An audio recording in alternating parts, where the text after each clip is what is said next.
Okay, what can I help you? I'm from a secular family, So what happened? like I don't know much about Judaism in general. Okay. Um, so I was looking into like becoming more religious, Okay. and I just wanted to understand as a Jew, why do I need Christianity? Why do I need the New Testament? Because if you believe the Old Testament prophesied the Messiah, then there is no Judaism without belief in Messiah. In fact, one of the 13 articles of faith by Moses Maimonides is that you must affirm the Messiah. So Christianity says your Messiah came. So if he has come and you reject him, then you're rejecting God. And how do I know Jesus is the Messiah? Well, that's what you have to examine, right? So you have to examine the claims of Jesus and his followers, see if they're anchored in the Old Testament, and the interpretation of the Old Testament is correct. Like from what I understand, it's only like shown in Isaiah. Like It's only in Isaiah? No, it's not. Even the rabbis point to many passages in the Hebrew scriptures. Rabbis who are not Christians say this is messianic. For example, Daniel 7:13 and 14, where the prophet Daniel has a vision of the Son of Man coming in the clouds of heaven. You have in the Talmud and Rashi himself saying this is King Messiah. And that's a passage that Jesus himself quoted in reference to himself. So a lot of the prophecies found in the New Testament where they say this passage is about Messiah, Psalm 2:7, Daniel 7:13, 14, Daniel 9, even the rabbis agree it's Messiah, though they reject Jesus. it's just not Jesus, but Yeah, they'll say it's Messiah, but they don't believe it's Jesus. But that's the dilemma for them. For example, Daniel 9, Rashi himself says that the timetable given in Daniel 9, Daniel 2, shows that the Messianic kingdom had to be established during the time when Titus, who is the general of the Roman armies, who came and destroyed the Second Temple. In 66 to 73 AD, you had what's called the Jewish War, when the Jews opposed the Roman occupation, and then the emperor sent an army headed by Titus to then bank Jerusalem, locking the Jews in Jerusalem, causing a great famine. Then they came in, destroyed the temple, burned it down. Rashi says that according to Daniel, it was during that time that the Messianic kingdom had to be established. So he admits that Daniel's timetable says Messiah was to show up and establish the kingdom during that time. So where's the Messiah? Because he's saying that's the timetable given by Daniel. Here, show it to you. So Messiah was supposed to show up at that time. Okay, where is he? Well, if you reject Jesus, Daniel's a false prophet, because his prophecy says Messianic kingdom Messiah would start at that time. Well, Jesus came and went. The temple was destroyed. The Jews say, well, he's not the Messiah. So is Daniel a false prophet? Obviously not. So here, let me now show it to you. All right. Now we go to Daniel 9. Okay. Then we show, and then we put word Messiah. Here it is. To terminate to the transgression and to end sin, so that Israel should receive their complete retribution and exile of Titus and his subjugation, in order that their transgression should terminate, their sin should end, and their iniquity should be expiated, in order to bring upon them eternal righteousness, to anoint upon them the Holy of Holies, the ark, the altars, the holy vessels, which they will bring to them through the King Messiah. So this is all going to happen through the King Messiah when Titus comes to destroy the temple in Jerusalem, 70 AD. Well, 70 AD came and went. Where's the Messiah? So, like, what's the objection? Like, what's the Jewish objection to I don't know why they rejected Jesus. Why did they continue to do so? Here. And his end will come about by inundation, and his end will be damnation and destruction, for he'll inundate the power of his kingdom through the Messiah. And it's all talking about Jerusalem and temple being destroyed in 70 AD. And it says this happens through the Messiah. What Messiah? You don't believe Jesus is the Messiah. So where is he? Now watch. And until destruction and extermination befall the dumb one, and the ruling of the abomination will endure until the day the destruction and extermination decreed upon it will befall in the days of the King Messiah. Okay, well, 70 AD came and went, buddy. Where is the Messiah? I don't know what to tell you. So, and what about like all the tradition, like Jewish tradition about like the Messiah bringing like world peace and stuff? Is that not biblical or? Well, that's the thing. They don't tell you that the Hebrew Bible mentions a Messiah that will be killed and be resurrected, and then the Messiah who comes to resurrect him. Are you aware in the Babylonian Talmud they have two Messiahs? Yeah, I know about that tradition. Yeah, Okay, so you're aware of Mashiach ben Yosef. Mashiach ben David. Mashiach ben Yosef is killed, right? I don't know. Yeah, two Messiahs. Mashiach ben Yosef will be killed in battle, and Mashiach ben David who will resurrect him. Okay. That's in the Talmud. But wait, where did they get a Messiah, son of Joseph, who will be killed? Because I thought the Christians are lying when they say the Messiah must be killed. But in the Talmud it says, Messiah, son of Joseph, will be killed according to Zechariah 12:10. Here, let me show you. Watch here. 12:10. Ready? Now, even though I don't agree with the way he translates the Hebrew, but that's okay. Zechariah 12:10. If you read Hebrew, you're going to see it says, they shall look on me whom they pierced. Not they shall look on me about the ones who were slain. But here, Zechariah 12:10. And I will pour upon the house of David, upon the inhabitants of Jerusalem, a spirit of grace and supplications. They shall look to me because of those who have been thrust through. There's no plural. If you read the Hebrew, I don't know if you can, it says, Ille. They shall look, can you? Yeah, can you show me the Hebrew? Okay, read it for me. Yeah, ושפכתי על בית דוד ועל יושב ירושלים רוח חן ותחנונים והביטו אליי. אליי, okay. אליי את אשר דקרו וספדו עליו. את אשר what? אשר דקרו וספדו עליו. Okay, את אשר דקרו. אליי את אשר דקרו. Translate that. אשר דקרו stabbed or pierced. Who? They. They stabbed and pierced. Who? Yeah. They should look on me, Eli, Yeah, whom they pierced. They pierced who? The ones who pierced me. Read it carefully. Eli et asher dakor. But alav means on him. Yes. No, that's now the next line. And they will mourn for him. Oh, alav. But it's still singular. Oh, yeah. It's still singular. It's not them. Yeah, it's singular. But why did they translate it as plural? Here, look at the English. And they shall look to me because of those who've been thrust through. No, it's singular. You got it. So that means you just admit, here are the rabbis or the Jews that mistranslated the Hebrew. Now here, who is it though? Who was the one that they killed? Here you go. Rashi, right here. As one mourns over an only son, as a man mourns over his only son, and our sages expounded this in Tractate Sukkah, Talmud 15, as referring to the Messiah, son of Joseph, who was slain. So Rabbinic Judaism admits the Messiah will be killed? Here, read it in Hebrew. Read it for us. כמספד על היחיד, כאשר יספוד איש על בן יחדיו, ורבותינו תרשוהב על משיח בן יוסף שנהרג. נהרג means killed, to be killed. Who's going to be killed? The Messiah. But I thought the rabbis say we Christians are lying that in the Hebrew Bible, Messiah is killed. Oh no, Chabad says that he will be killed. And Chabad is not quoting Chabad, it's quoting Rashi. This is Rashi's commentary. And Rashi said, this is what our sages taught. So my question to the Jews is, why do you accuse Christians of butchering the Old Testament, misquoting it, that there's nowhere in the Hebrew Bible that Messiah will be killed? Your rabbis say Messiah will be killed. Zechariah 12:10, which is what we quote. John quotes this about Jesus being killed on the cross. Come on. Here, let me show you. You see the Zechariah 12:10? You just read that the rabbis admit this is about Mashiach, but they say Mashiach ben Yosef, right?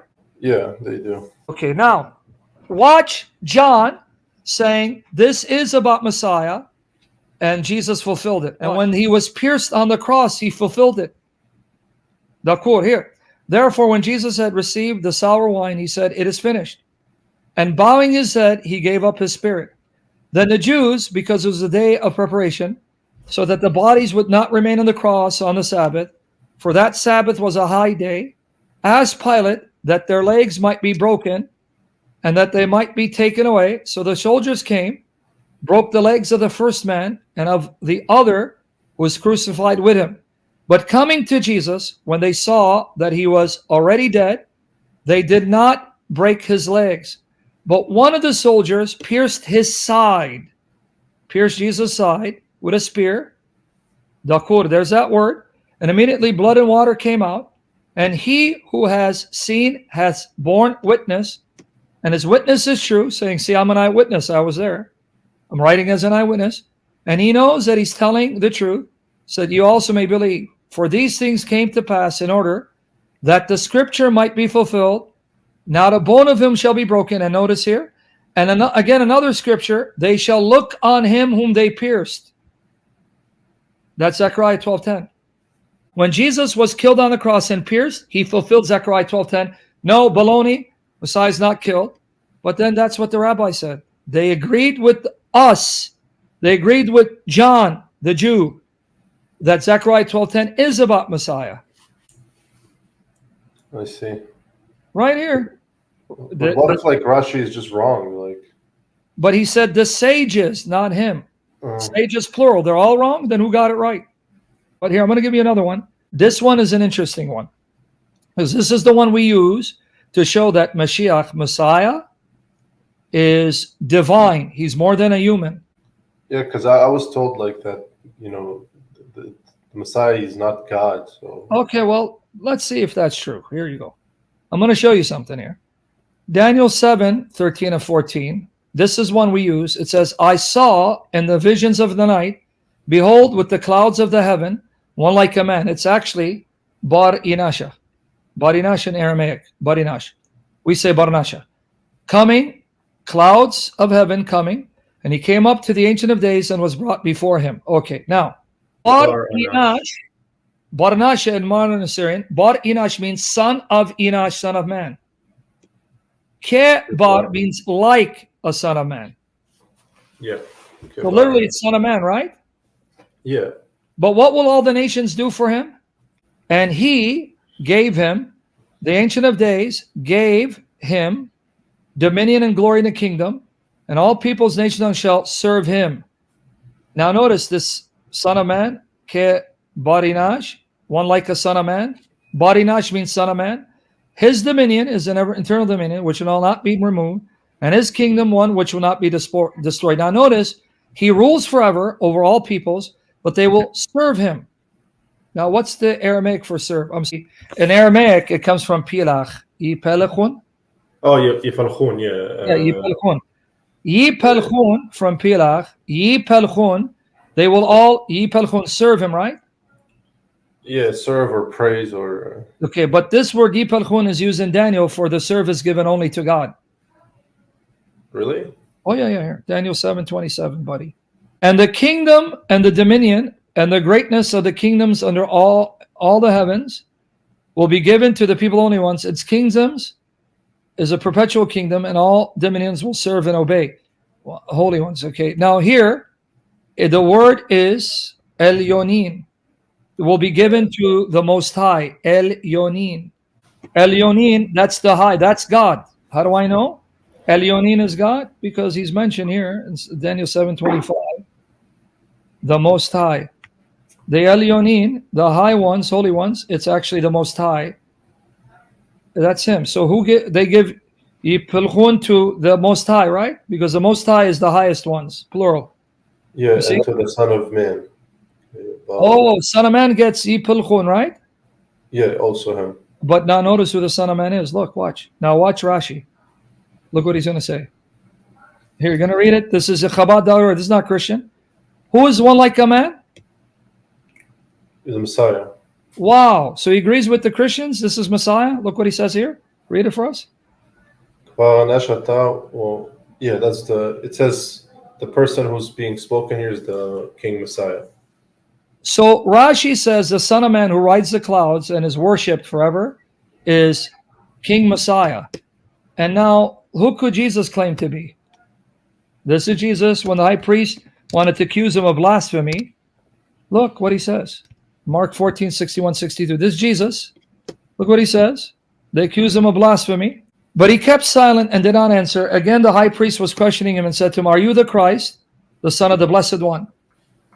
And Jesus said, I am, and you shall see the Son of Man sitting at the right hand of the power and coming with the clouds of heaven. So Jesus says, I'm the Messiah, that Son of Man that rides the clouds of heaven, and I sit at the right hand of the power. So why are Christians accused of lying that Daniel 7, 13, 14 is about Messiah, when Jesus claimed to be Messiah, who's that Son of Man, when the rabbis admit that Daniel 7 is about the Messiah? They're not going to tell you that, right? No, they said that it can't be Jesus. I don't know. Okay, well, let's say, we'll put that aside. Is Daniel 7 about Messiah? Yes. Yes. But this Messiah rides the clouds of heaven. If he's only human, how does he ride the clouds of heaven? Because that's what God does. Hashem does in the Old Testament. He rides the clouds of heaven. I'll show you that. And if he's only human, why is he served forever like the Most High? Well, he's divine then, but... Oh, you got it. So then why is Jesus condemned for blasphemy, or Christians accused of lying for saying that Son of Man that Daniel saw, he's more than a man, he's divine, he rides the clouds of heaven, he rules forever, he's worshipped, and Jesus claimed to be that Son of Man? Can I give you one final one? Yeah, sure. Okay, where will Messiah, Mashiach, come from? Watch here. This is Rashi again. Watch here. Oh, here again, Rashi. It's not me, so don't people say, oh, you're lying, Sam. Shut your pie hole. Okay. Okay, here. And you, Bethlehem, Ephrathah, you should have been the lowest of the clans of Judah for me.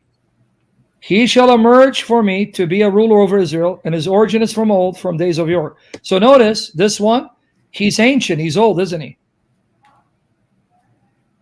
Yeah. Okay, but who is this? From you shall emerge for me who? The Messiah, son of David. Where is he going to come from? Bethlehem, Ephrathah. Yeah. Okay, but how old is he? This ruler is from where? Read it. How old is he? Mikadem Yamei Olam. So he's from very old. Wait, Adam Me'olam means he's from the beginning, from eternity, right? Yeah, from eternity. But wait, how can a human being be from eternity, from Olam? Okay, now let's see where Jesus was born. There you go. So when they say, oh, no, you're making... What? I thought he's from Nazareth. No. He was raised in Nazareth. Where was he born? You can be born in Israel and raised in America, right? Yeah. So you're born in Israel and you're raised in Sweden. We're not talking about where you're raised, where you're born. Look where Jesus was born. Now, after Jesus was born in Bethlehem of Judea, he's born exactly where the prophet said Mashiach would come. In the days of Herod the king, Matthew 2, 1-6, behold, Magi from the east arrived in Jerusalem, saying, where is he who has been born King of the Jews? For we saw his star in the east and have come to worship him. And when Herod the king heard this, he was troubled, and all Jerusalem with him. And gathering together all the chief priests and scribes of the people, he was inquiring of them where the Christ was to be born. Mashiach, Christ is from Greek. And they said to him, in Bethlehem, Judea. Now notice what they quote. For this is what's been written by the prophet. And you, Bethlehem, land of Judah. They just quoted Micah. Same prophecy we just read. And by no means, least among the leaders of Judah, for out of you shall come forth a leader who will shepherd my people Israel. Notice the Jews at Jesus' time believed that Micah 5:2 tells us where Messiah would be born. And Jesus was born in Bethlehem. And the rabbis agree. Micah 5 tells us where Messiah would come. Here it is. Chabad.org, Rashi's commentary. And you, Bethlehem Ephrathah, who's coming? Messiah, son of David. So Jesus is born exactly where the prophet said Messiah would come, Bethlehem. And yet the prophet said this Messiah is not just human because he comes from Olam. Qadim Ma'olam. He's ancient. That's exactly what we can say about Jesus. Isn't that exactly what we say about Jesus? Yeah, you do. That he's the divine son who comes from eternity to become man. So why are the rabbis saying baloney? The Tanakh doesn't teach it. I just gave you the rabbis. I didn't give you Christians.